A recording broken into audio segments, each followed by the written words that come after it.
I'm J.G. Michael, and this is Parallax Views.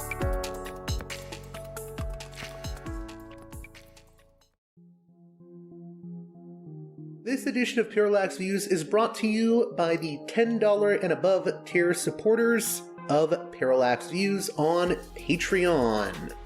So, with that in mind, producers credit shoutouts to Galen, Matt, Gunnar, Mark, Simon, Alexander, Catherine, G, Tilo, Emilia, Jeremy, Jeff, John, Bert, Brian, Elliot, Michael, Brace, James, Nick, Mersham, Galen, Arlen, Bo, Christopher, Michael, Gigadelic Media, Chance, Chase, Dan, Big Bob, David H, Y. Kellerman, Saded 13, Kathleen, David, Ava, Bob, The West Bank Robbery Podcast, Jamie, Enoch, Gary, Max, Ishtofer, James, Martin, Matthew Ho, Brian, Nobody, Thomas,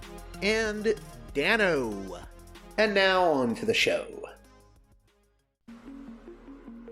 Hey there, Parallax Views listeners. We are back after the election, and we've got a lot to cover. A number of episodes will be coming out in the days and weeks, looking at the post-mortem for the 2024 election. Donald Trump is White House bound again. Kamala Harris is not going to be the next president of the United States. We're going to delve into a number of issues, including why the election panned out the way it did, what it all means for the future of both the Republican Party and the Democratic Party, what a second Trump term will entail, and much, much more. You're going to be seeing a lot more episodes. It's going to be a wild 4 years, and I want to remind you that if you support the work here I do at Parallax Views, then I need you to support me on Patreon at patreon.com/parallaxviews. I'm barely scraping by with this show, and I'm going to need your help in this time, so if you can, please support me on Patreon at patreon.com/parallaxviews. I could really use that support, as I'm going to be upping the content in the coming days, weeks, and likely months. So you're going to be seeing a lot more from me. And on this edition of the show, we'll be hearing from Tyler Joseph of a new YouTube show called The Rabble Report. Tyler Joseph deals with a topic known as anti-politics. What is that, you may ask? Well, you'll find out in the conversation to follow as we delve into anti-politics and the 2024 election.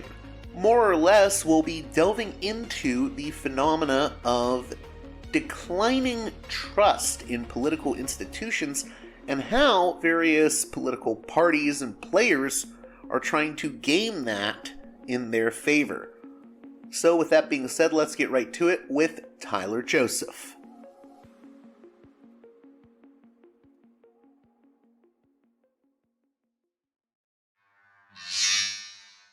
Welcome to Parallax Views. Tyler Joseph of the new YouTube channel, The Rabble Report. I've known Joseph for some time now. It has to be going back to like at least 2016. And his main area of interest is in something called anti-politics, which we're going to be talking about in relation to the election.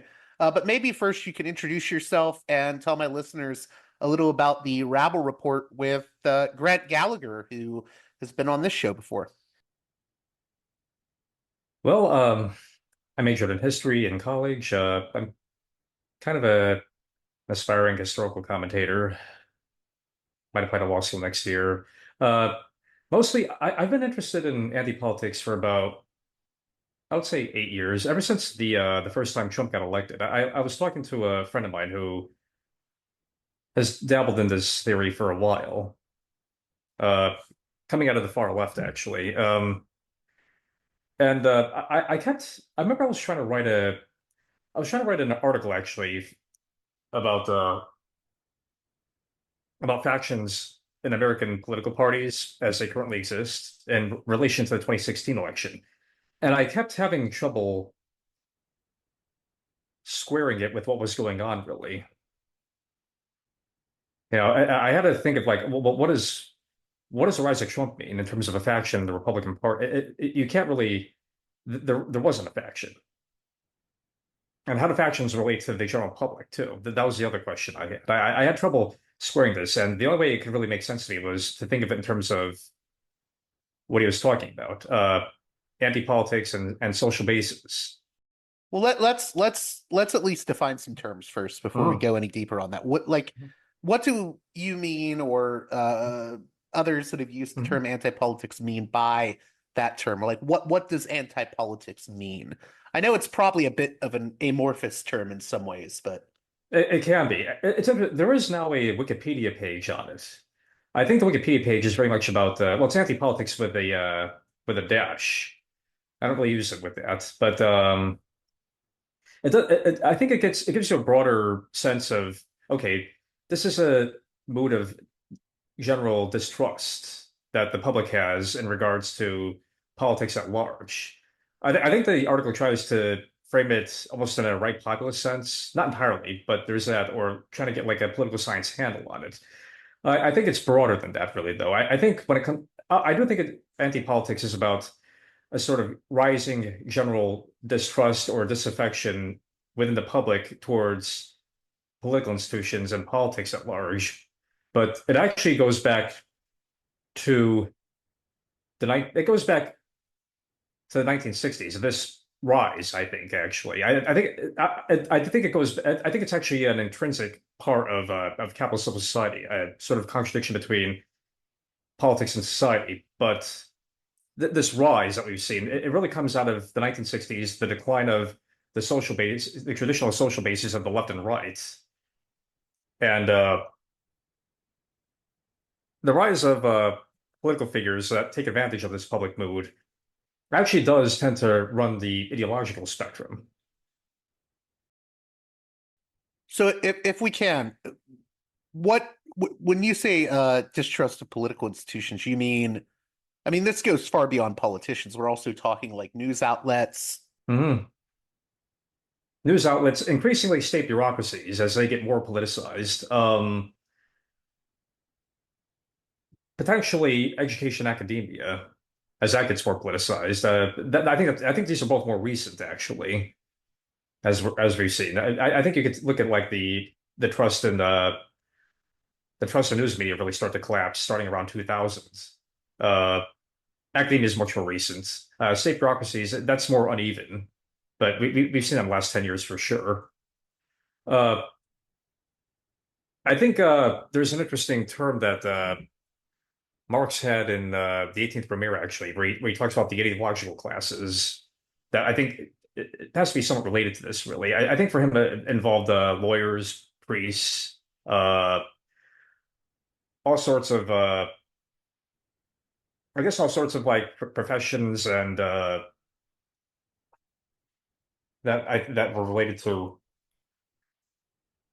the state, but also like the production of ideas that Or the production of knowledge. Yeah, yeah. for the production of knowledge. Yes. Okay, And okay, yeah. I think that's related to some extent. I guess with priests, that'll be somewhat like less, but anyway, let's go on.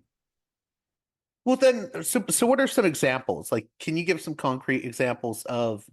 I mean, I know we can easily go with Trump first, but like, I know you were talking about this, I guess, political figure out of New Jersey recently, Andy Kim, that you said was sort of alluding to anti-politics. Let's talk about that. That was very interesting, actually. I saw a recent tweet of his that he was where he was talking about like rising political distrust. I think he was talking about when it related to the first time he was elected to the House of Representatives, I think, in 2020. And he was talking to people that voted for Trump, but also liked him because they didn't see him as part of the political establishment. They saw him as doing something different. They didn't see him as a crook, which that is a notorious issue with New Jersey politics. And I was reading an article recently on this a little bit. I was skimming it really. I need to read it more carefully. But Andy Kim actually has kind of coasted into power like off of the skulls of, Bob Menendez, notoriously corrupt senator from New Jersey that just, was basically thrown out of office. And the uh, the county machinery that sort of run New Jersey, and I think the Norcross machine is related to this as well. I have to. I'm not an expert on New Jersey politics. I have to dig into that a little bit further. I didn't really, but like, I think that there is a sort of there is sort of continuity there with like anti-corruption crusaders and good government types in terms of like wanting to clean up politics. I think that's always had a power in American politics, and it's always been sort of nonpartisan, a sort of drive among certain figures. I think certain DAs historically too have had this too. They would sort of pursue corruption in a nonpartisan way, and this granted them this granted them great popularity. Thomas Dewey, I think, is a good example of this. Even in fiction, you can think of somebody like Harvey Dent as a good example of this. A DA as a sort of check on like political corruption. Oh, you mean Two-Face from the Batman movies? Yeah, exactly. I mean, Particularly, I bet the Nolan ones. That was sort of his character. Yeah. this is something I've wanted to get into actually recently. Yeah, with anti-politics in film. Yeah, Dent kind of rises as a I don't think it's coincidental actually that like Dent kind of like or even like Carcetti in The Wire, they all seem to like come up in at the same time that like Obama did. Like there's sort of a need, I think, in the 2000s for a sort of progressive hope that that reigned in the craziness of politics at that time. This is definitely something that Barack Obama ran on. So you would say that? Are you saying that Obama used sort of anti-politics in his approach? Can you elaborate on that? Yeah, absolutely. I mean, even in the when you watch his 2004 speech at the DNC, he's running against the entirety of politicians and the news media in terms of dividing the country. He makes this point that Americans aren't actually all that divided, that people exist across all partisan persuasions, doing all sorts of different kinds of work in all different parts of the country. And he talks about this sort of, while weaving a sort of narrative about like American progress and the American social fabric and the goodness of it, and even like how he's part of this really as like a skinny kid from from Kansas or Hawaii, who's half white, half black. He's sort of a he's I think one of the things when he was asked actually later on too, he was being interviewed. I think it was by 60 Minutes because he was being asked like what made him think he could like run for president, and he was saying because he could unite the different strands of America. So I think that's one way that he played on anti-politics. He played against political division and spoke to social unity. That was very powerful. And I think at the same time, he had credibility running against the bipartisan foreign policy consensus that was crumbling at this time. Clinton could not do that. That's ultimately what he hammered Clinton on. His line against Clinton was actually more powerful than Sanders's was in 2016. His line was, she will say anything and change nothing. I think that ultimately speaks to how Obama played anti-politics as a candidate, but even as a president, Obama was pretty. It was actually quite self-interested when it came to how he dealt with the Democratic Party. He didn't really merge his organization or use it to, like organizing an Obama for America. That wasn't really used to like it was kind of like left to rot when he wasn't running for president. The Democratic Party, and this is often a complaint of Democrats. They quietly complained about this, that Obama didn't really do much to help the Democratic Party. He was very much a singular character. It was almost as if a liberal independent technocrat took over the party. That was interesting what you said about Obama and foreign policy because I think people forget that. Like he kind of did run as against the blob. I mean, hell, Ben Rhodes, who was his national security aide, coined the term the blob. I mean, they sort of did run on that. I mean, you can say the Obama administration didn't necessarily do as much to break up the foreign policy consensus, but he certainly, ran on this idea that there was something wrong with it. I do think he reigned in some of the crazier tendencies, especially.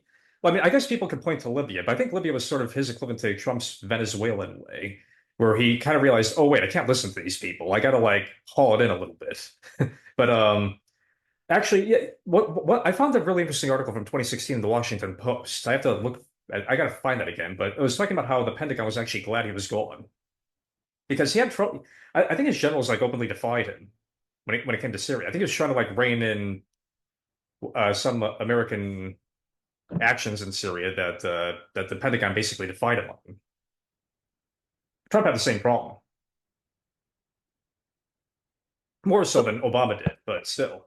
Okay, so let's talk more about Trump's utilization of anti-politics, because I think a lot of people are interested in just how he has utilized that to sort of gain a base, essentially. Right. It's a base that I would say normally didn't even vote necessarily. I think he brought in a lot of disaffected independents into his coalition. He did, and he also brought in disaffected Democrats. I wouldn't say they're a majority, but they are an important part of it. I think the thing is he did bring in people that weren't super involved. I think, and I think he also brought in Republicans that, for whatever reason, hated the party. And that was a big thing, really. I think after 2008, I think the Bush administration had discredited the party establishment to such a degree. Between the global war on terror, between the Great Recession, and between I do think also conservatives were quite confused by the rise of Obama. They couldn't quite they had their own version, I think, of like Obama derangement in this sense. But that being said, you also saw the rise of the Tea Party, which I think Trump is often seen as continuity with it, but ultimately the Tea Party relied on a very low turnout, actually record low turnout almost, like in midterm elections, and B, it's really that they were anti-establishment more than anything else that I think drew so much of the Republican voting coalition to use them as a sort of way to punish their party. Hmm. But getting to Trump, finally, I think, I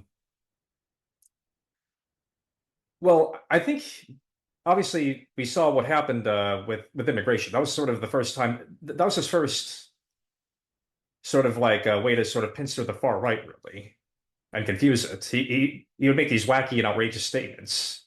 Somebody can say racist about immigration or immigrants themselves. This kind of threw the Republican Party for a loop. I remember even Scott Walker was saying he wanted to build a wall in Canada as a way to try to outflank Trump. But so he smashes open the far right on one end, but then what he winds up spending for most of the 2015, 2016 primary season, and you probably remember this, it was basically a wholesale attack on the entire Republican establishment. And if you watch those debates in 2015, 2016, they're really quite astonishing. I don't think as Americans we ever saw anybody talk to politicians like this before to their face, like a public figure just lambast them in this sense. He called them weak, he called them stupid, he called them losers.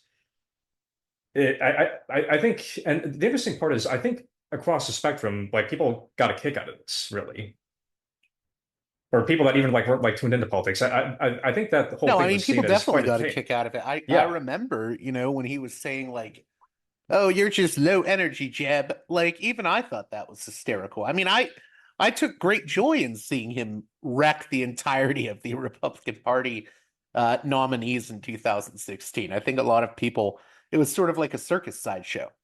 no, It was it very absolutely was. carnivalesque. Yeah, Yeah. and none of them were able to get a hold of him after that. Really, he took control of the media narrative very fast. I mean, that's the thing. Trump, he doesn't have a social base. Like there are no like meaningful like organizations that backed him. He didn't have a faction of the Republican Party or any significant people backing him going into winning the 2016 primary. What he did have were disaffected voters and media attention. And he managed to grab disaffected voters across the ideological spectrum of the Republican Party, too. He wasn't simply winning the far right. He was winning moderates in the Northeast. He was winning more secular or less prone to going to church regularly voters in the South and elsewhere. Uh, I think because he more than I think the, for instance, Fox or any of the right populists at the time. Bannon actually was originally a Cruz supporter, for instance. More than any of them, I think he understood like where the Republican voter base was at that point, and was able to cobble together a winning primary coalition into victory. And it was, I think, I mean, yes, he could scramble them ideologically. So so he would attack. So the far right didn't really get a handle on him because of how he used the wall and immigration, but also by sort of tossing away a lot of the more unpopular aspects of, I don't know, the Paul Ryan Republican Party, you know, cutting Medicare, cutting Social Security, the Forever Wars. He used those as well as to attack the Republican Party. I mean, I remember when he was debating Jeb. I mean, really, those debates are kind of emblematic of this, really. He was attacking Jeb Bush about his brother's wars, which I don't think anybody ever expected to see in a Republican debate. I don't think the Pauls really were even as vicious, really, with how they attacked the Republican establishment on this. So what is it about anti-politics that has made it so popular? Or at least a powerful tool for a figure like Trump? Well, I think the thing about Trump too, because I wanted to go further in on this too. Even going into Well, the go yeah, wherever you want first, yeah, and yeah, then we'll. sure.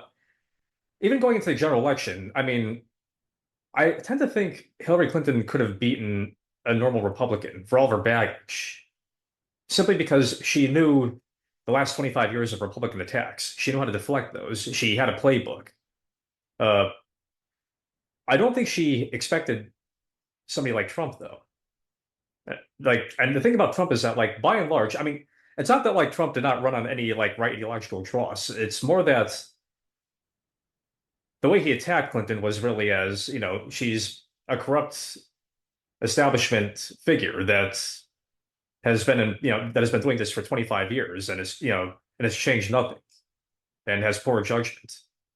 And he would even attack her like on things that the left would have attacked her on, in this sense. Again, the wars, you know, and her ties into that.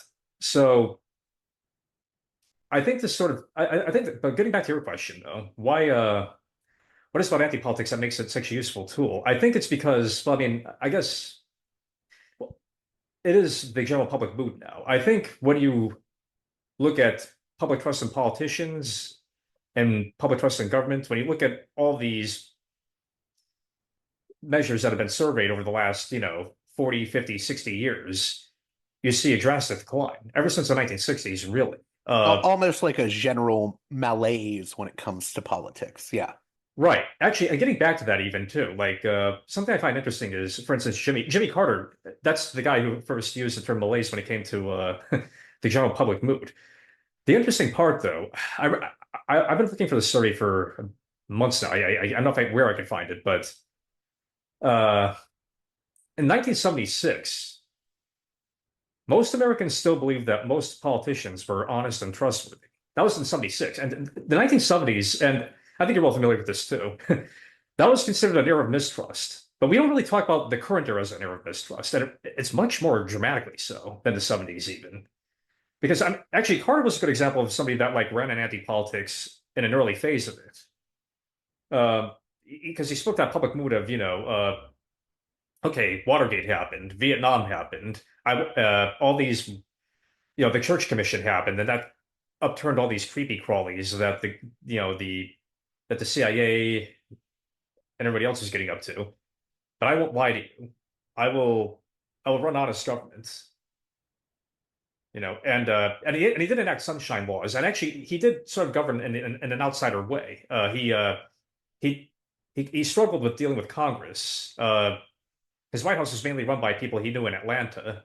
So like Carter is a good example actually of like a of an early anti-politician, but in this very early phase of someone that like where I think it was much harder for somebody to really like overturn like the political establishment in any way or sort of counter them because they were still too powerful. They were still like even if they were seeing at the time social bases and institutional and strong institutions still that are less the case today.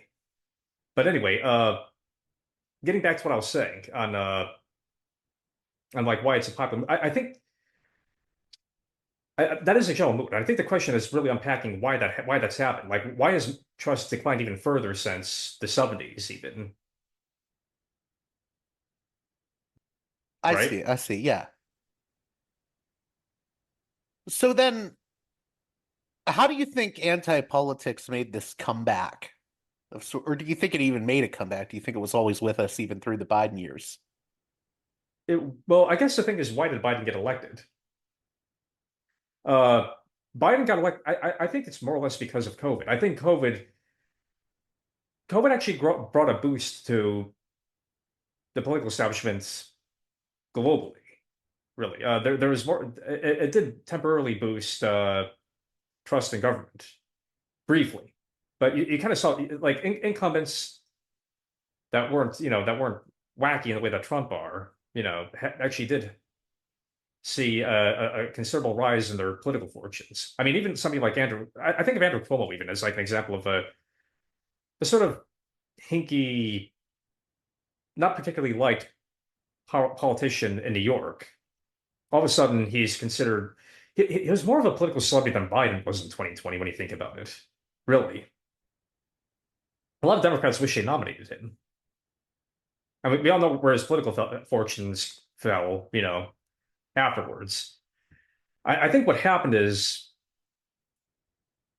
COVID seemed like a moment where finally Trump could be hammered on something that seemed socially dangerous. Okay, like this brand of populism or whatever went too far. We gotta bring the adults back in charge.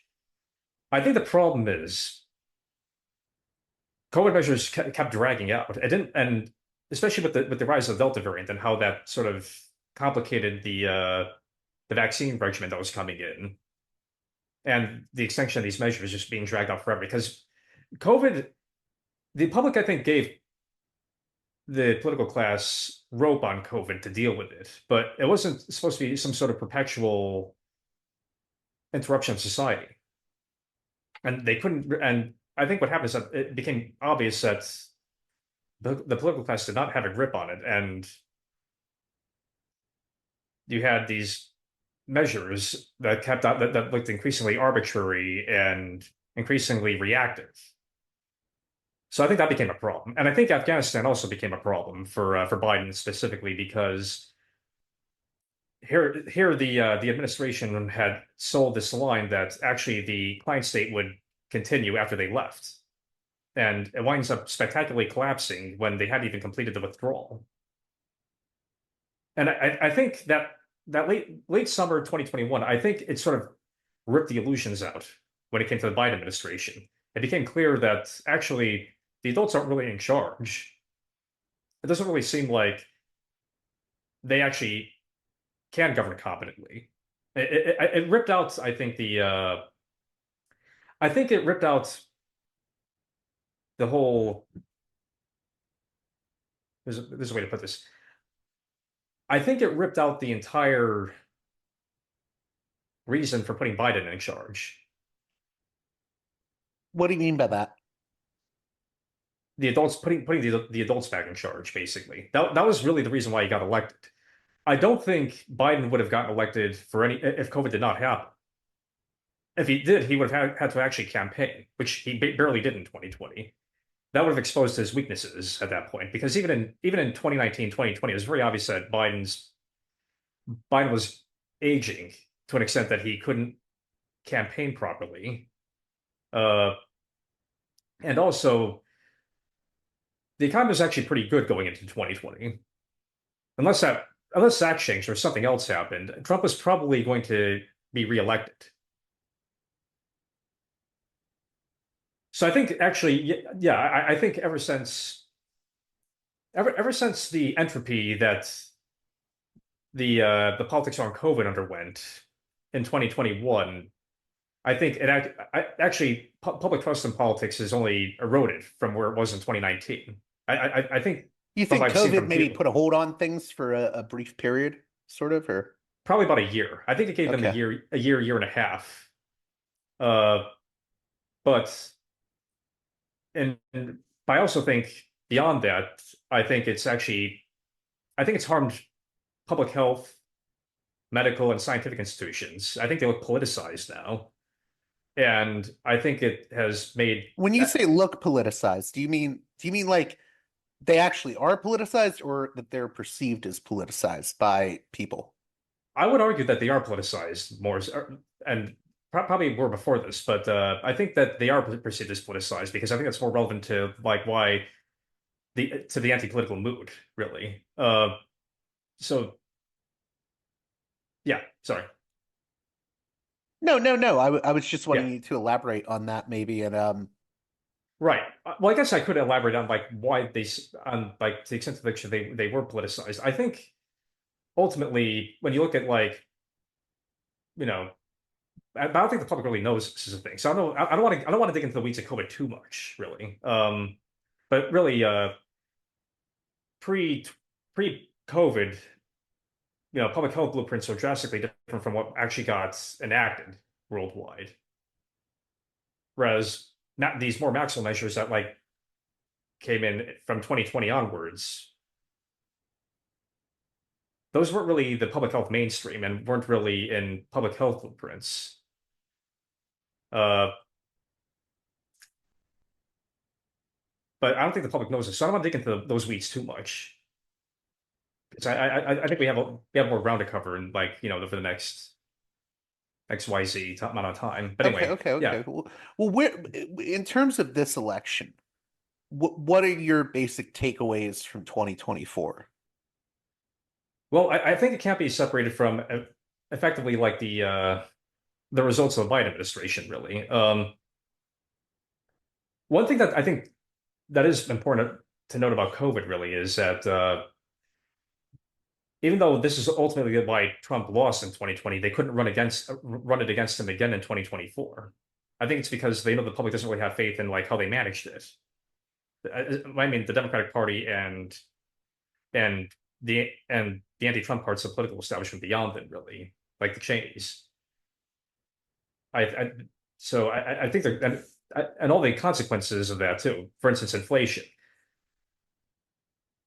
They wound up having to own really, even if ultimately Trump like presided over the bulk of like what made a lot of this disastrous economically, politically for them, like again, inflation, the or the monetary and fiscal injections that came out of filling in the lockdown holes. I think it wasn't. I don't think it was really. I don't think it's very easy for them to sort of like escape that really because they did argue for more radical measures, and I don't think it would play well to their own voters. To attack Trump on like a well, you did all this. So I think it's ultimately like why COVID kind of got buried as a political issue, really. In terms of what does anti-politics, I guess, mean for the post-World War II political setup? That's a good question, really. Like I guess what we've seen really is well, we've seen the collapse of the social bases of the post-war setup. Those relied on trade unions. Yeah, the classical labor movement is sort of Yeah, declined, dead, whatever. Yeah, right. And the decline of civil social clubs too. Even the decline of a yeah. There's yeah, more atomization now. Yeah, there is, and even among like the business class too, I would argue. They're less prone to supporting like a single party. Like, is there really a single party business, really? I mean, there never really was in the United States, but that was more complicated, I think, in Europe, really. But now, like, business is less hostile to the center left in Europe.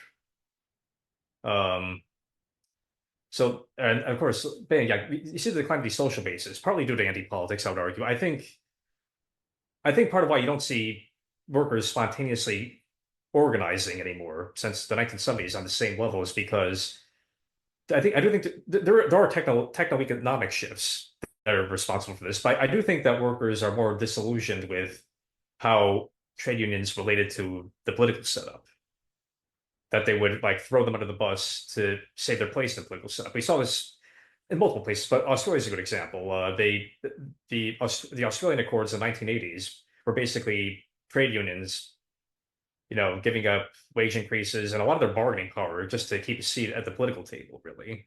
So they kind of undercut their own basis for existing among their membership just to, be able to haggle with politicians. And there's something that classic, there's nothing new about that per se, but I think there was sort of a realization in the late 20th century that ultimately these civil social organizations aren't really examples of are pure examples of workers' power or things that won't undercut your personal interests or your interests as a worker with other workers. Right, right. And these organizations have been declining since, I mean, civic clubs and things of that nature have been declining since, I don't know, I think the 1960s when I've read about it. Yes, Yeah. yeah, absolutely. I mean, Putnam has talked about that really, and there is more atomization. And he does attribute a lot of that to techno economic shifts. But I noticed that like he has, I, he doesn't a lot of it is mysterious to Putnam, I think, actually, like why a lot of this is the case. I think the real whole to this is anti-politics, really. I think it's because of how these clubs related to politics and these civic organizations, how they related to politics For is people what that don't know, you're undermined them talking ultimately. about Robert Putnam, the famed political scientist. But go on. Yeah, pulling a lot that guy. But yeah, so how it relates to the post-war setup, I think what gave it solidity for decades really is the fact that it could relate to all these organizations really. Um, so like the center left had its, had trade unions. The center right like had, middle class organizations of various kinds, organized business, business organizations, trade associations, generally speaking. Without that, there's things start to get a little bit more shaky. And I think what you saw in the late 20th century was an attempt to sort of solidify things again. Cultural warring, I think, was a way to sort of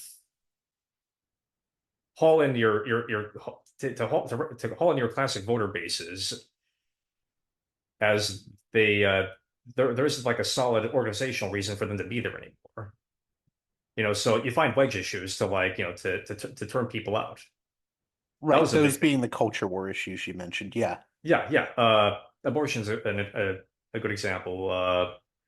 Moral issues, generally speaking, or moral issues as they relate to politics, as we've seen. And I think too, the pivots that we saw late in the 20th century were related to this as well. One would be the third way. The third way is a good example of this because the third way was a way of sort of moving the center left towards a position where its old median voter base would be, and to retain them in that on that level. And that worked briefly, but not for very long. I think the thing about the 90s that's interesting is the Cold War did actually give a lot of solidity to this political setup as well. And once that's over with, I mean, you saw Perot. Perot was polling at 40% in early 1992. There wasn't a whole lot of solidity left to the political setup even then. But eventually, the media did their work on him, and Clinton actually ran a very smart campaign, I think, relating to the economy and relating to the old Democratic voter base. And he could retain that for a little while. And I think even though the public was already quite skeptical of politicians and government in the 1990s, they could sort of coast because the economy was decent throughout the 90s and there weren't like any major issues. So you had pretty low voter turnout in the 90s, at least in the United States. And no real reason for the public to like intervene in any sort of wacky ways. But in Europe, you do start seeing in Europe you do start seeing the rise of populist parties more. They start eating away at the edges of the old setup. I think part of this is because the European economy has been weaker for the last several decades compared to the American one. I think that's part of that. So that's one thing that they could play on, and also issues involving immigration, I think, are more salient in Europe. But yeah, I think like even though like you do see like you start seeing the rise of more anti-political figures with like the Reform Party, Ventura, and Perot in the 90s. But I I do wanted think, to talk more about Perot, but we yeah, can get back to him later. yeah, absolutely. But I think there was still like more solidity then, though, just because I think people didn't trust the political could trust that the political establishment wouldn't completely screw things up yet. Still, that's where the 2000s come in. That's where Obama comes in. That's where Trump comes in. That's where that's all post-war on terror. That's post-Great Recession.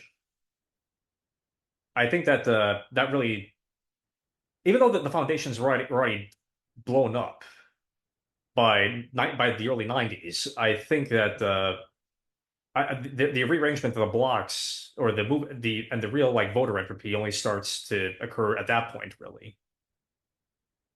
I'm glad you mentioned Perot because I've always found him to be a very interesting figure because it was weird. I had like far left teachers in my university, like at least one that would like reference Perot and really liked Perot.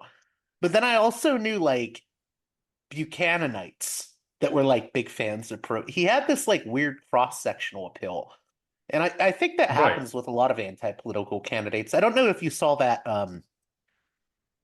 thing that Alexandria Ocasio-Cortez did the other day where she was asking people why they voted for Trump, but then down ballot may have voted for, members of the squad. And it was like a lot of people were saying, well, you just got all like both you and Trump just seem like you're more honest than the average machine politician.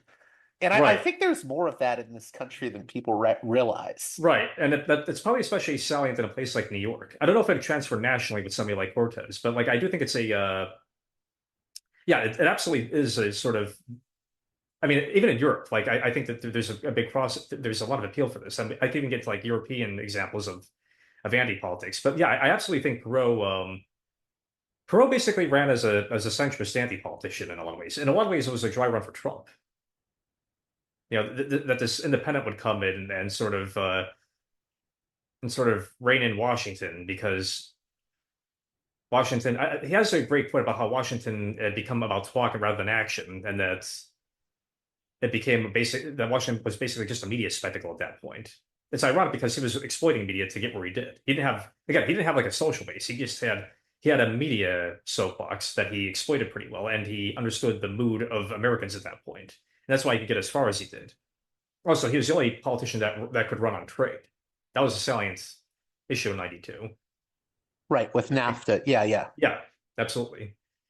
And I think, yeah, it grabbed people across the spectrum. I mean, that was even like Trump's complaint about the Reform Party in 2000 when he was floating a run there because he didn't like all the whack jobs that were in it. That was his whole like, well, I see a Klansman, I see a neo-Nazi, and I see a communist in here. I don't really want to be in this party. That was his whole line. Do you think that Bernie was also a an expression of anti-politics, or his popularity was in any way?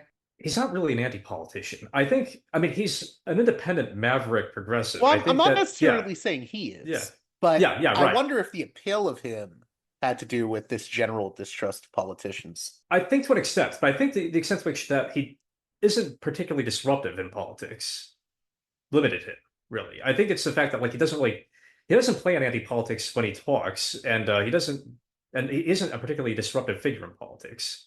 Like he isn't like an anti-corruption progressive. Like he's not going to like run against Pelosi's insider trading. If he did that, maybe that would have put him over the top. If he had a bit of if You're he had a bit saying of he that, doesn't break from the party enough. yeah, he does at large. Yeah, absolutely. If he was So aggressive that's with the really party, key to anti-politics is you sort of have to be. I mean, and Trump did this in a way where he was differentiating himself both from the Republicans and the Democrats, but right, both at the same right. time. Yeah. Right. It was the fact that he was able to aggressively attack both parties, and the fact that Bernie couldn't. I mean, I do think that his independence appealed to a lot of people, and it appealed to people that wouldn't normally vote for a leftist Democrat. Because we saw that like in a lot of the places where he ran in, a lot of the places where he overperformed in the primaries in 2016, like West Virginia or Oklahoma, a lot of conservative Democrats were voting for him, not because they converted to socialism. It's because they saw him as somebody that wasn't, he was outside of the party's current, state really. But but I do think it's because like he didn't, he's not an anti-politician in the sense of like his presence is disruptive in any way, really. And he or not really, not so much. And he doesn't really play on anti-politics even as a campaigner. I do think there's some difference there between politicians that play on anti-politics and an anti-politician that I could also get into. Like I think, for instance, Reagan probably played on anti-politics, but he governed as a conservative Republican did, more or less. But he did. I do think that like the new right still played on anti-politics. You could argue the third way kind of did this too, Oh, the third way under Clinton? and Blair probably even And more yeah, so. well, what do you Yeah. mean? Can you explain it? I mean, Blair, for instance, I mean, I have to dig on Clinton on this a little bit, but like Blair said he didn't consider himself a politician. That's a good example. Clinton, I think, and Clinton disciplined both. He did rein in the party a little bit, and certainly try to like bring it towards his, towards the third ways and the DLC's way of seeing things. And that's how the DLC became the sort of leading faction of Democrats by his big time victories in the 90s. But I do think politicians. I think people that are arch politicians will play on anti-politics without being like disruptive in ways that sort of carry on into government, really. And even historically, you could go back and see examples of this, really. I think even people that create like new political setups will play on anti-political sentiment. But I think the rise of anti-politicians is a little bit new, really, at least successful ones, because Well, they what's tend what's to, the difference? I think it's carrying on, I think it's being disrupted towards the political setup at large today, but also not really being able to like recalibrate the entire political setup to your whim because that's not how politics really works anymore. Like Trump doesn't have a social base, and he can't really set up a brand new party. He can sort of discipline the Republican Party as it exists to his whim and bring in a couple of motley characters, but that's one thing he's probably going to struggle with even in a second term. I think it's the extent to which the right is trying to like push an agenda, and he has his own idea, and it's there's gonna be like that. There's gonna be a friction, I think, between like that and like between sorry, there's gonna be a friction, I think, between like his his instincts, I think, to disrupt, and I think the instinct of like, okay, they're telling me I have an agenda, or I have a mandate, and maybe I should like listen to the populist right that is in my name. But that isn't really his appeal, I don't think. I don't think his appeal is really as a right populist. His appeal isn't Marjorie Taylor Greene's. It's different. I think his appeal is really that he knocks heads in Washington. It's not simply that it's not that he's an ideological balloon blower. So you're saying he has different appeal than Marjorie Taylor Greene? Absolutely, yes. I mean, even going into the 2016 election, I mean, like he was seen as a more moderate or heterodox figure than the average Republican. I think he's seen as more of a conservative now, but I think that might just be because of what conservatism has become under him. I think it's been forced to sort of undergo this weird entropy, really. Like it isn't really clear like what the right is anymore, or even what the left is anymore. I think. Can you elaborate on that? What do you I mean by think. that? Well, I think a lot of people. Well, think of like how there's a. I think even with something like COVID, really, like would that have been a salient issue that defined left and right, 10 years ago? It wouldn't have been. We see this even with like some of the people that like he's brought in that were ex-Democrats. Like they weren't conservatives, but they were misaligned from the Democrats as they aligned themselves with defending the political establishment as a whole during Trump, or people like RFK, for instance. Um, I think like that whole like that institution versus anti-institution thing is sort of it's confused. I think how people like perceive what's left and right now. Even like even questioning like public health agencies or like and that type of thing. Being funchy, for instance, like there's a lot of talk about like how being funchy moved from like a left to right thing for as a good Being example. what? Being funchy. What? Do you, crunchy. Like, I mean, maybe this is a little bit fringe, but like, I don't know, being interested in Whole Foods, oh, that type, oh, that type of, crunchy. yeah, Okay, you yeah, mean like crunchy granola hippie? Yeah, yeah, yeah. That yeah, has become like more. I right, hate the word coded, but like now it's seen as more right coded in a weird way. Yeah, right, or even like, I don't know, like anti-interventionism. I yeah. think the right has had a weird like, and both right have had like weird things with that too. Um, or even tariffs. Like a lot of the things that like that a lot Well, of the weird things that like, even like yeah, the issue of not to interrupt you, but even the issue of protectionism in general, right? Like, I mean, there's been periods historically where Democrats or Democratic figures, Democratic Party figures, and even people that are like center of like left of center have supported protectionism. right. Like, yeah, And the thing is, the Biden administration didn't actually do anything about the Trump tariff wall, but now they're right. trying to attack Trump on tariff. It's a very there's a lot of confusion, I think, actually, right now. Which I find fascinating.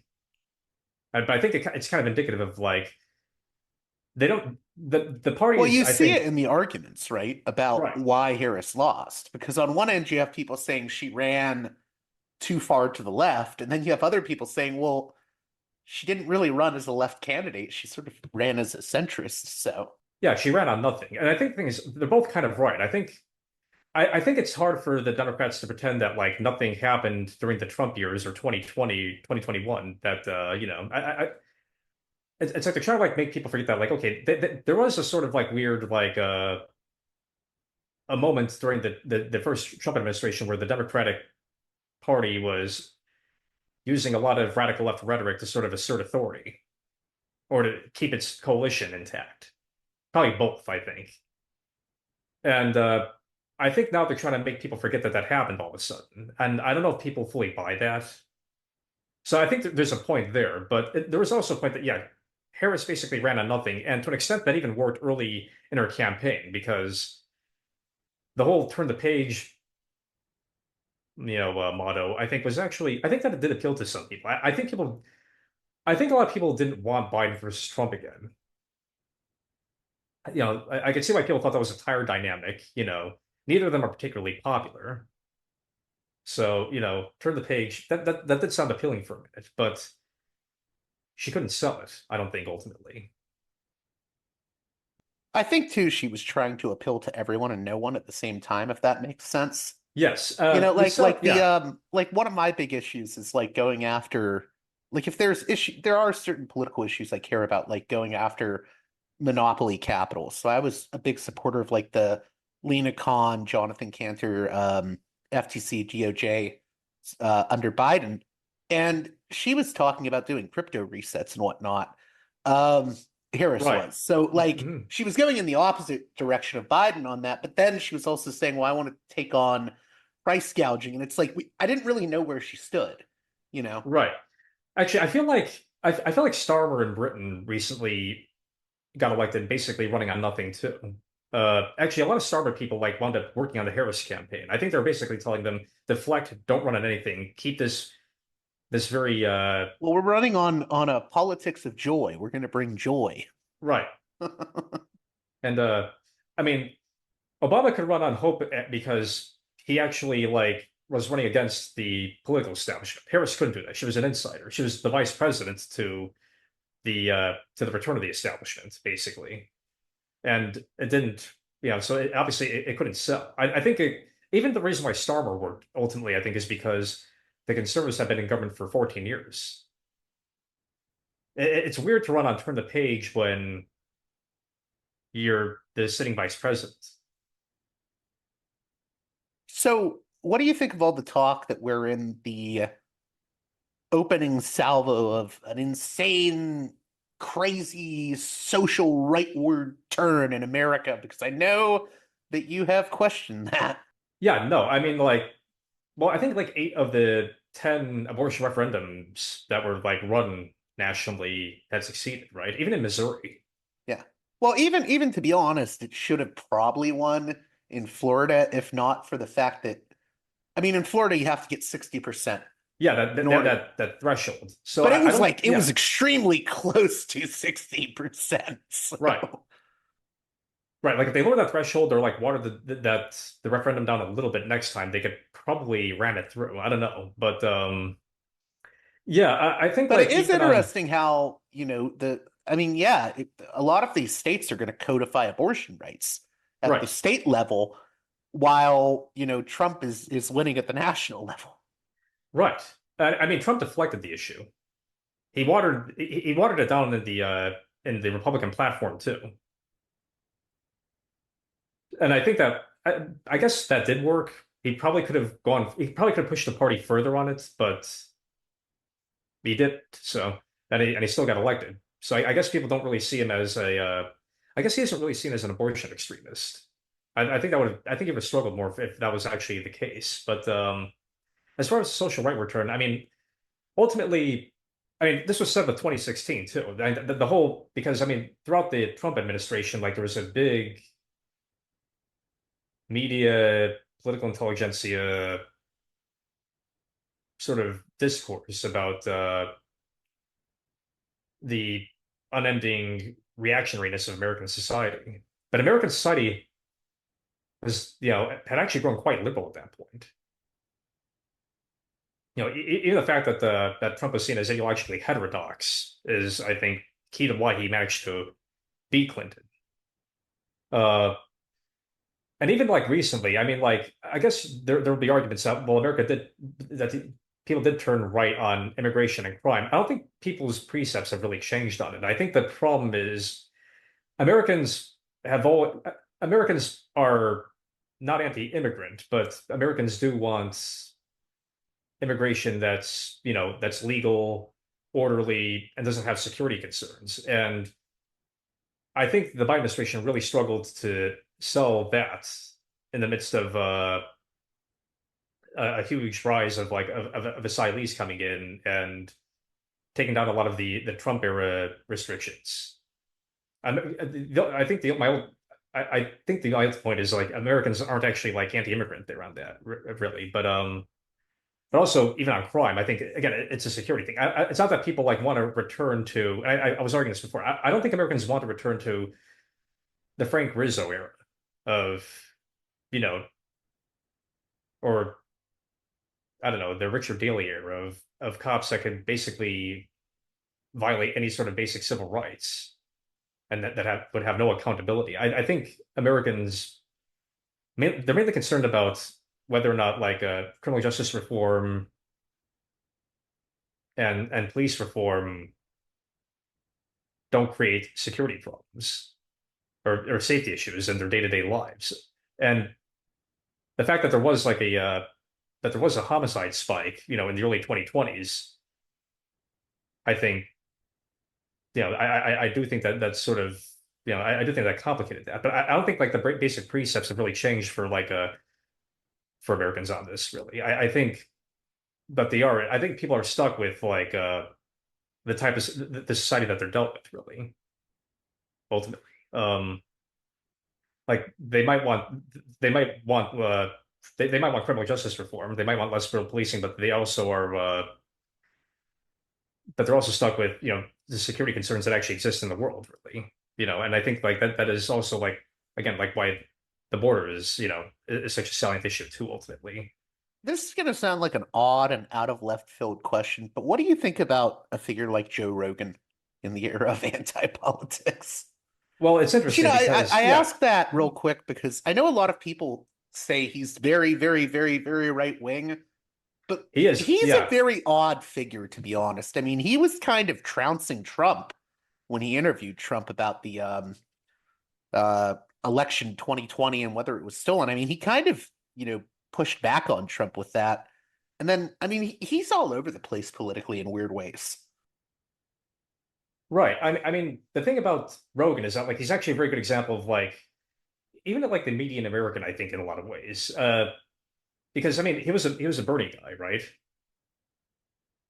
He liked Bernie because he was Another honest. example is that Theo Vaughn, another comedian who is very much like Rogan in that he'll have Bernie on, then he'll have like Roseanne Barr. Yeah, yeah.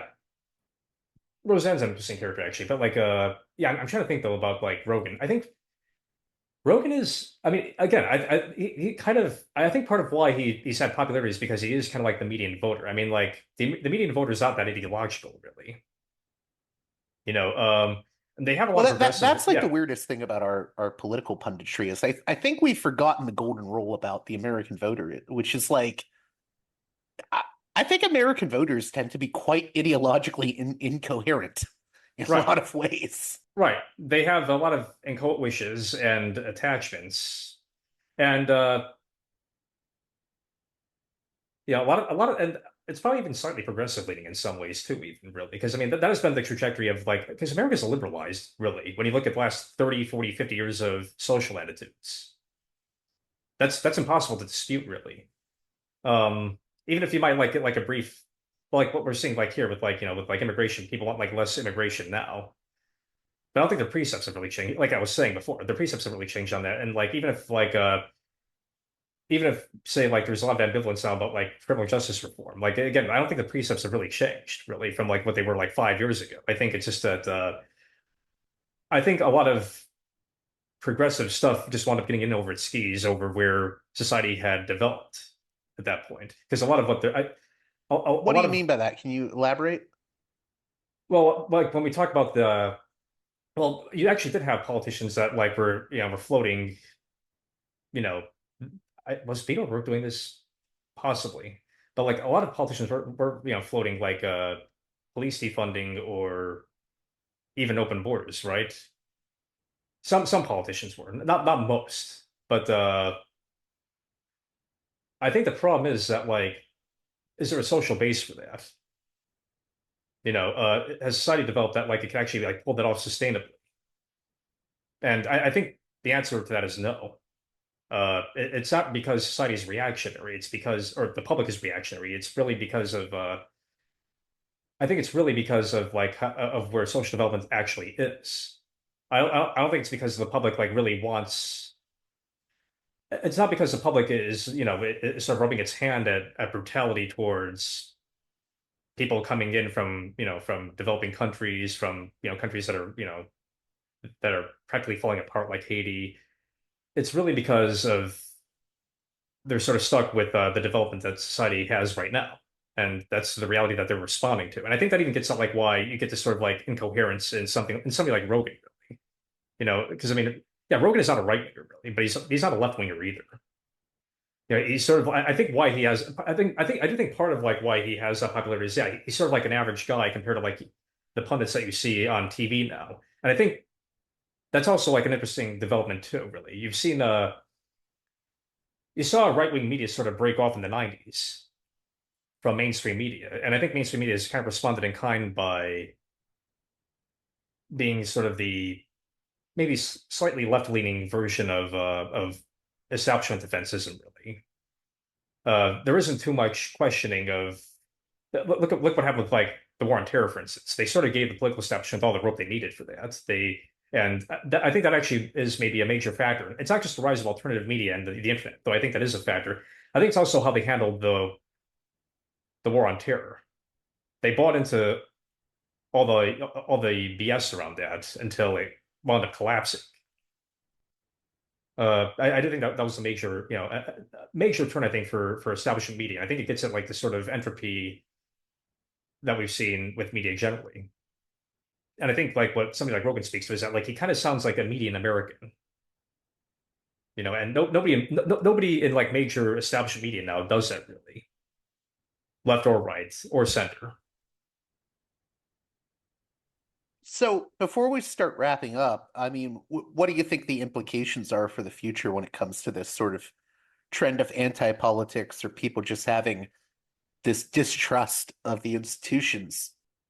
That is a really good question. I mean, that's something I've been wondering about for like the That's last the several million years, dollar really. question, I It is a guess. million dollar question because you have to wonder like where does it occasionally you do see movements I think play on this really. And it's interesting how they get attacked like across the political spectrum too. Like I think the first example of like maybe an explicitly anti-political social movement really might have been the anti-austerity protests in Spain about 12 or 13 years ago, 2011, 2012, you saw the rise of these massive protests. They didn't succeed ultimately, but there are these massive protests that involved a huge chunk of the Spanish population against not just austerity, but also against their own political representation. The big line was they don't represent us, and they basically forced out like any sort of like political emissaries that came in to try to, I guess, quell the dissent or try to take advantage of it. Eventually, like I think eventually you had the rise of Podemos, which was sort of a way to like, as the social movement and the protest aspect of it faded out, Podemos came in to try to like reclaim that energy. It didn't work, and they wound up sort of becoming like another like fringe left populist thing in Spanish politics, especially as they try to like get into coalition with the existing hated parties. So that's an example, I think, of a social movement that I think try to like play in anti-politics. You've seen other interventions too, though. I mean, I'd want to look at the Arab Spring a little bit, but like, or even like recent protests in the Middle East, because there has been a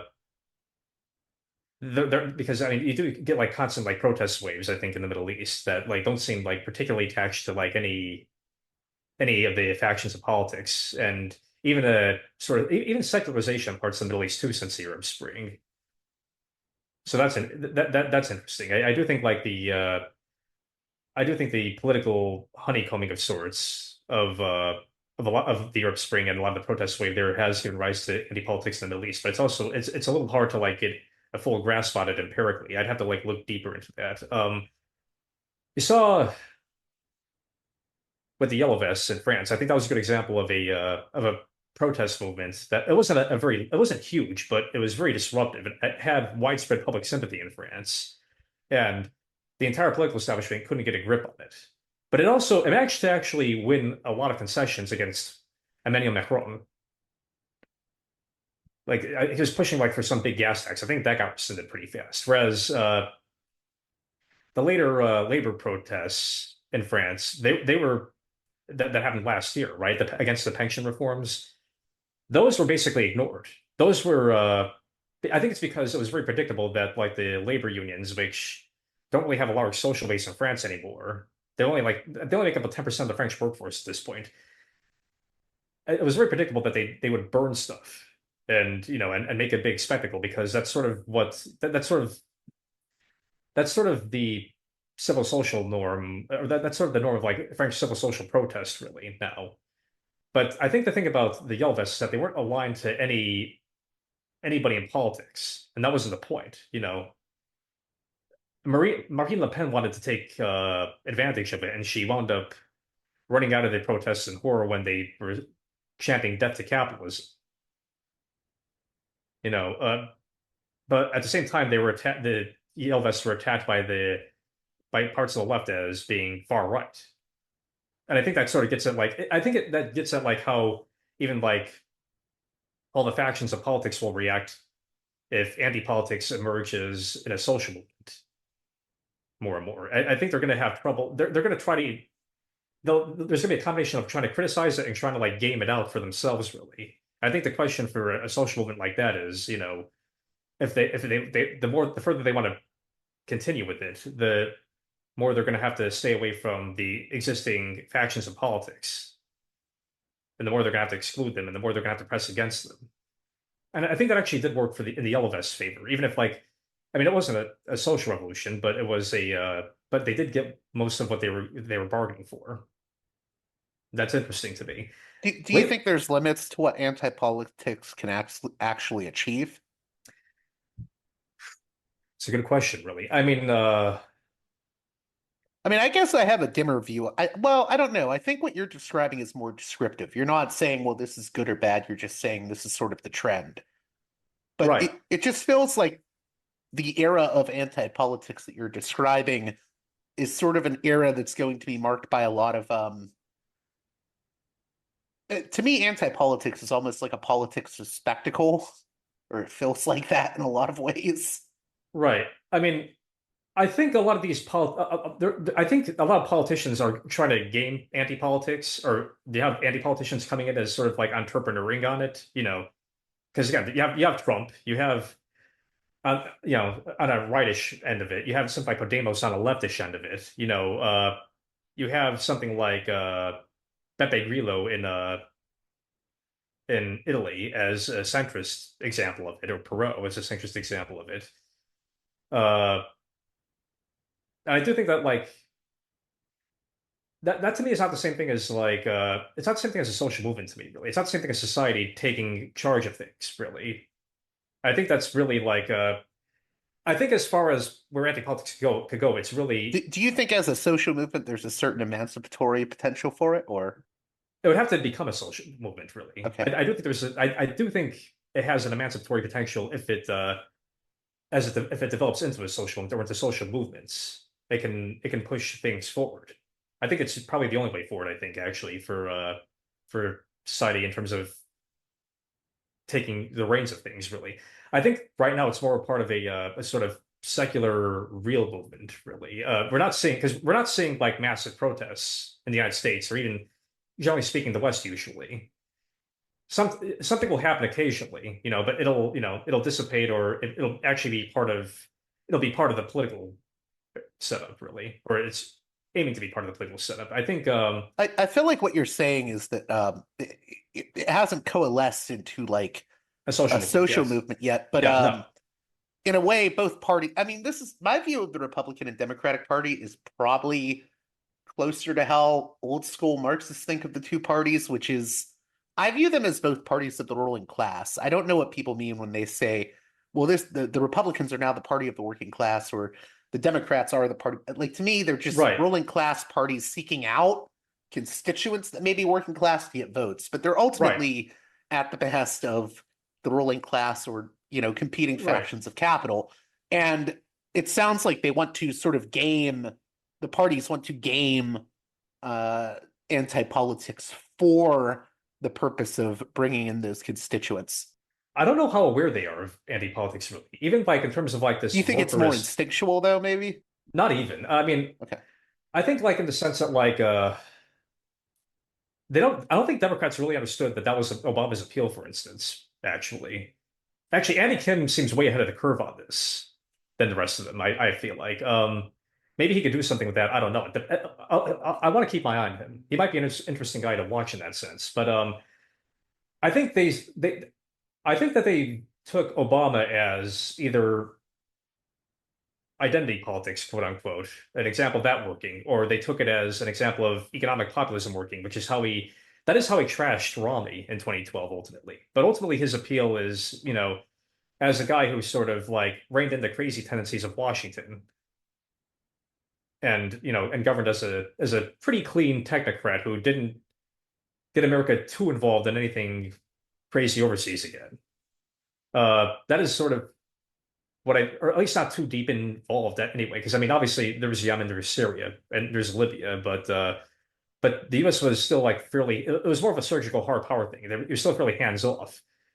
Whereas I think the right, yeah, I think the right thinks they can like refashion themselves as a workers' party.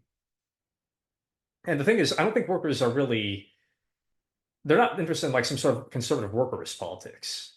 I think that to the extent to which even that there are workers that like Trump, it's simply that he's a disruptive presence. And there doesn't seem to be anybody that's really, I think, poised to game that or understand that really once he's off or once he's out of office. And even he has, I think, even he has limits, I Although think, on we've this. seen parties that are trying to do this more now, haven't we? I mean, we're starting to these parties that are like, well, we're sort of disruptively economically left, but socially conservative, like the Right. that Galloway party in Yeah. Well, Britain that I don't think has had much of an impact. no, Workers' it Party has. of Britain. Yeah, No, yeah. And it there's a new has. one Yeah. coming up in Germany now that I think is trying to do the same thing. Yeah. Sahra Wagenknecht. And that's the thing, too, though. I mean, like, Wagenknecht even and she's a more clever politician, I think, than most of them, but she's still only got maybe 10% of the vote, right? Or in current polling.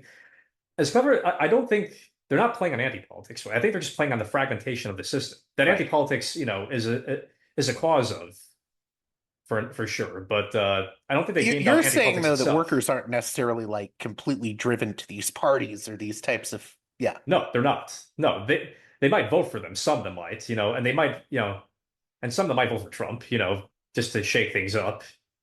A lot of the same people voted for Obama too, to shake things up, or because they thought he'd do something different. And I think I think that's actually it is kind of counterintuitive, I think, for like a permanent political party to try to run an anti-politics.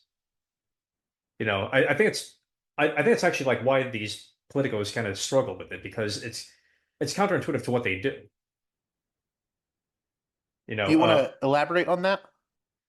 well, they want to do politics. They want governance. They want the permanent governing majority where they deliver policy to their representatives. They want to basically they want society like under their under their glass basically. And I think that isn't really what the public is now. And it is because the public is like radical, rather radical left or radical right. It's more because I think the public has become so, I guess, aloof and skeptical, if not outright antagonistic, towards these designs, really. I think it even gets to like why you don't see like these great like policy shifts anymore, really, or like great like policy. You don't see like there's like another great society coming in. Like they told Biden that he could be the next FDR, and he couldn't be. And it's probably because like he doesn't have the social basis for this. Like nobody does really. Like I think it's why like there hasn't been a president that's really transformed American society in decades when you think about it. Society's kind of transformed itself.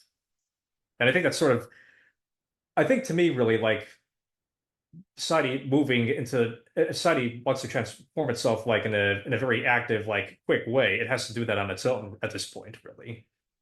Just because of its relationship to politics. And that would actually be a social movement rather than sort of the secular churn or real movement of capitalist civil society as it develops. And I think getting to your other point too, really, about the parties being a ruling class parties. I mean, like I think there's this sort of constant tension really between, you know, capital and the political class, really, and the capitalist class and the political class, really. I mean, the capitalist class can try to discipline the political class by not donating to them, capital flight, that type of thing. And the political class, they have their own levers, really, to discipline, the political class. And I mean, and I think we even saw this to the extent to which very little policy recently seemed to actually be driven by, I don't know, capitalist wants, like the tariff regime we talked about. That wasn't really, that was that was purely a political class thing, really. I don't think I don't think most of the business class wanted that in the United States, if that makes sense. So I do think there is a constant tension there between like between the political class and business, really, that I think is also interesting. And I think it even gets like why a lot of these anti-politicians that come in are businessmen, because they feel like politics isn't actually like, it doesn't embody what they feel is their right to rule, or it's not like ushering in their right to rule, if that makes sense. So, before we close out here, I know that there's been people in our sort of like left-leaning spaces, left book spaces that have been critical of you. Uh, what do you want to say to them? Because I know there's been people critical of this anti-politics talk. So, Well, I don't know. I mean, there's a lot of criticisms, a lot of different ones too. So it's kind of hard to sum them up. But to me, it's like I think the proof is kind of in the pudding at this point, really. I don't uh I don't really know how it can be denied at this point, really. I think you're just gonna have to like wait and see like as things develop, really. I mean, I think my predictions haven't been. I'm not an oracle, but I haven't been completely off really on this. I think we've only seen anti-political sentiment really advance. And I think we're going to see more fragmentation of the political setup on this level as things progress. Voters are going to get more and more, I think more and more prone to shifting around, especially outside the United States, because I think the two-party system does kind of encase things in the United States a little bit in that sense when it comes to voter coalitions. We're already seeing that more. We're seeing that develop more European drift on that. We're seeing more and more political distrust. So I mean, I think the proof is kind of in the pudding, guys. I just don't see like just let's see how things develop. I mean, I'll admit I'm wrong. I am wrong sometimes. I mean, I never could have predicted COVID happening, for instance. I was surprised that Biden actually resigned too. I have my own theories on why he resigned. I'm not entirely. I don't completely buy that it was Pelosi that drove him out. But I mean, like I said, like I could be wrong, But I think like in terms of like the broader, in terms of like the broader trends, I mean, I think just you have to deal with this. I think I think it's clear that like, especially if you're on the left, like you haven't seen much success lately. You kind of seen like you saw like a left sort of a left like regroupment strategy completely blow up in the last decade.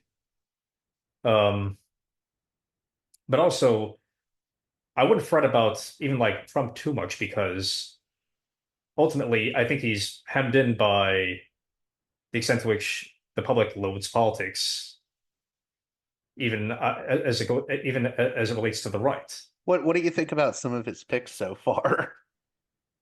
It's hard to say, really. I mean, like It seems like it, Rubio's going to end up as Secretary of State, which is right.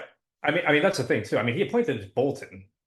I think Trump likes to sort of use and puppetize a lot of Republican hacks or a lot of old guards or use them as well, scarecrows, really. he Bolton was in the first term or the Yeah. first, yeah. Yeah, that's what I mean too. Like, I mean, just in the sense of like, I think it's, I don't, I can't really, do you mean like where Trump is going to go in his second term? I mean, like, it's hard to say. I mean, like, he does seem to want to wrap up some of the current conflicts going on, but I don't know if he will be able to. It really depends on like U.S. credibility and how much he could mold I'm things to his starting, I liking. guess what I meant was I'm starting to get this feeling that a lot of the most I use this term because I'm not talking about every single person that voted for Trump, but like hardcore MAGA. I think they're going to probably be very disappointed with him. That's the impression I'm getting. It really, yeah. I mean, it depends too, really, because I think a lot of them want Trump to like sort of again pull off this sort of workerist, like conservative workerist, isolationist political project, and that isn't really where the public is. Even like a lot of Trump voters, I think. I think it's more just that Trump will play on these themes as a sort of way to sort of run against like current political class gridlocks, like Ukraine. That's a good example, or yeah, anyway, yeah, I don't know. I just don't see. I don't see the right being like fully happy for sure. Like a lot of the activist rights. I mean, because I mean they ultimately weren't. They ultimately I think a lot of them were disappointed even in 2016 or after 2016 with his first term because they didn't really get a whole lot out of it. I don't even know if they'll get a whole lot of it out of it this time. Even if Trump has more, he has more personnel and more organization behind him. But I mean, still, he doesn't have a Well, social base. I know the sort of realism and restraint foreign policy conservatives are not very happy today hearing about Rubio potentially being the Right. I mean, they probably weren't Secretary of happy about State. Bolton coming in either last time. So I mean, I don't Right. know like what Trump's really got in store. I guess the thing to me is like, does he have the can he sort of mold things to his liking anyway? I don't know. I mean, like, and can he sort of like force these people like Rubio to sort of like act as his puppets or his scarecrows?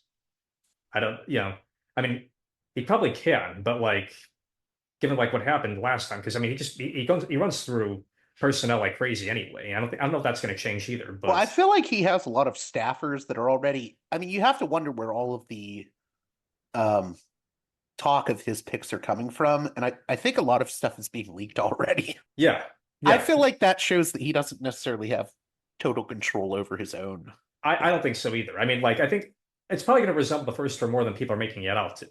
I think they have to. I think Yeah, there's a lot I'm of yeah, expecting a lot of chaos.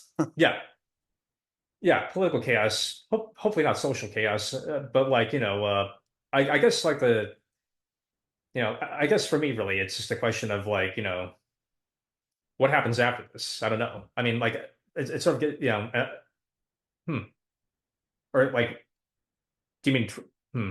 Sorry. No, go on. What were you going to say?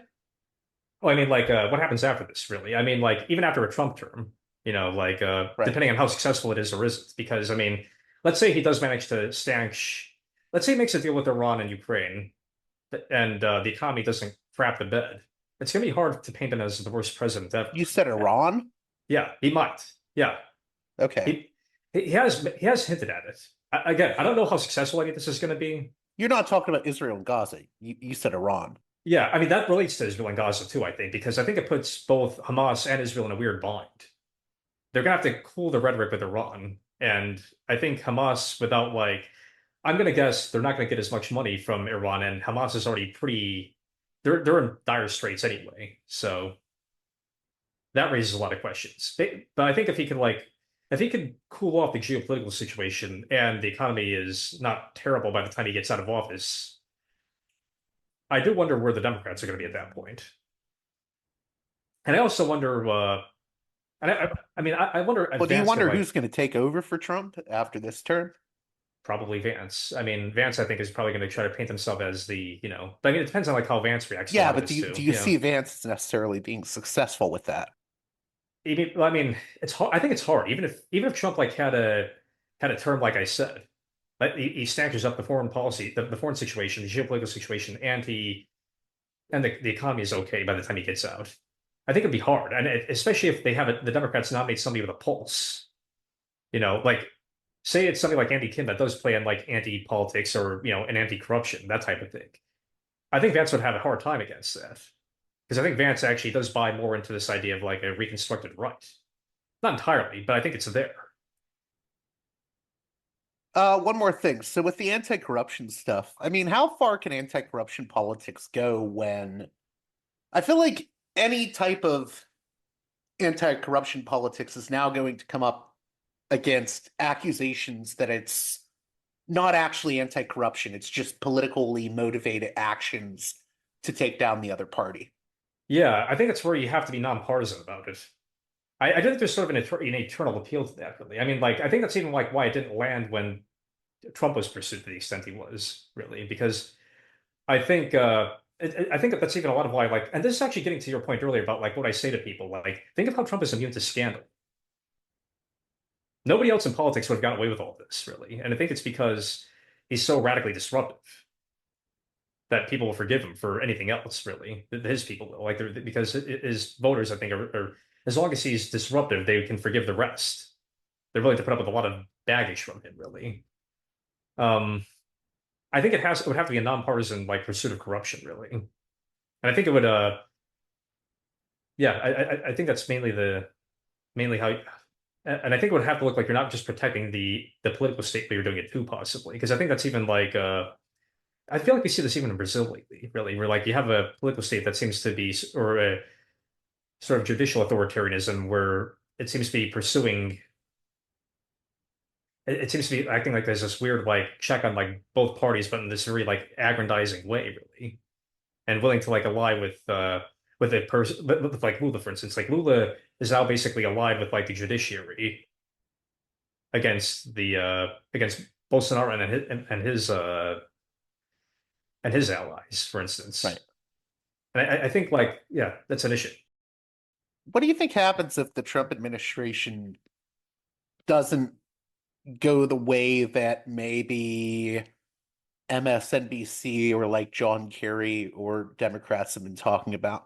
So what I mean is I was just watching Ali Velshi on MSNBC talk about like, well, Trump is going to try to like arrest Nancy Pelosi in her sleep at night, and he's not going to go away after 4 years. And this kind of talk that Yeah, like, we're yeah. now living in Putin's Russia, but in America. If Yeah, that doesn't pan out that way, how do you think that affects Democrats? I mean, it's going to be harder, I think, to hold the voter coalition together. I think, really, because I mean, it is kind of this motley coalition, really. Yeah. I think they're already having trouble with that because they can't even get like a coherent narrative about like why they lost to Trump. Like the left populist one isn't accurate, and the centrist one isn't accurate either, really.